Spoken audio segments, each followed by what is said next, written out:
what I mean? Like other guys, they can just come on and then they can just speak so fast, so direct, and it's just like when I speak, it's like I'm brought back to 2017, because when I'm making these freestyles, I'm a very different person. When I'm a different person, I'm in a different realm, and that's why Dino is the scene Scorpion. But I'm stuttering here a lot because I don't know how to process this grief. I'm going through grief. Like I considered myself Josh McCarthy's friend, and he's like, you thought you were my friend, psych. It's like that, bro. Yeah. And it's kind of how these girls feel too. When these girls have a following list or a followers list or whatever the fuck it is, right? And they're playing with these guys because that's what they do. That's what they do. You know what I mean? That's what they will always do that, and they will always win.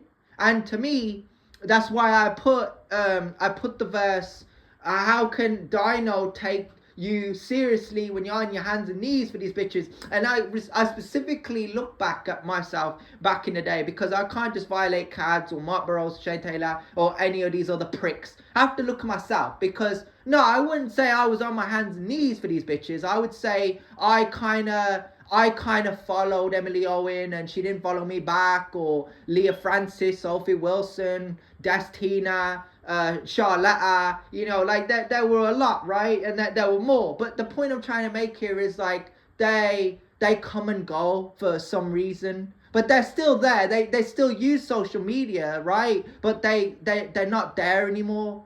You know, and it's the same for the guys, and I think it's different for guys, because I look at guys and I think you should be well known. You should want a fan base because you're interesting. Like Josh McCarthy would look over at me and be like, I don't think so, bro. And I'd be like, nah, bro, you are. Like your confidence. Like I literally sat on the same table as Josh McCarthy and I just felt the aura. You can't fake aura, bro. Right? When Moron and nobody are going off about girls not bringing nothing to the table and they just want to be pretty and they don't want to put no work in, that's not all of the time. And a lot of the times I think what it is, you know, they don't want to work, and other times they do, but it's like they probably look and think to themselves like, guys just work anyway, guys just want to work. So I think for guys, if it's not equal and men aren't really like there leading by example, to like let's say like being a coach doesn't necessarily work, because then it's just a relationship, it's not a marriage, and you can't really be a coach. You have to be a leader. You can't say I'm just gonna coach and I'm gonna fuck around with these cunts. What you have to do is lead by example and have it in you. You have to develop it. What you have to do is you have to say, I can't be distracted. If I want to follow religion, I follow religion. If I want to follow business and be successful, then that's the route I need to go. But a lot of guys think that they can have tradition and status and all these various things. And what they end up doing is they end up sitting there on these podcasts with all that status, with all that money, and they end up miserable. And they say money buys happiness. For me it would, but other guys are like, I got what I wanted.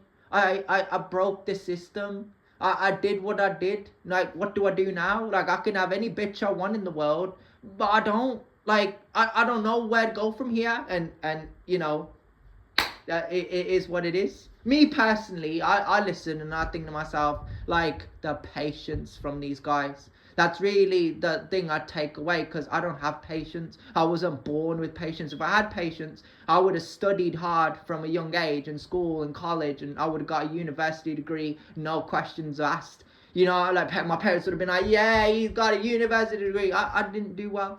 You know what I mean? I can't fucking lie. I got to tell the truth. Right? And it's one of those instances where I didn't fail because I was on my hands and knees. You know, like I prayed for better days. But now the hard times freestyle, like whenever I replay the verse, it's if it ain't better times and quality people, I don't want to know. Or maybe it was in another freestyle, I don't know. Yeah. It's just difficult, man. It's just difficult when these guys go on about they're famous and they're well known, when they're just talking shit for the sake of, you know what I mean, like views and clicks, and it's just like, what's the point, bro? And you miss Josh McCarthy. I miss being around guys like him. And it was hard. I think the hardest thing to take away from this was when I met him in Juniper, when I sat next to him and there were just girls about. It was just like me and Josh. It was like we were the only two males in the room.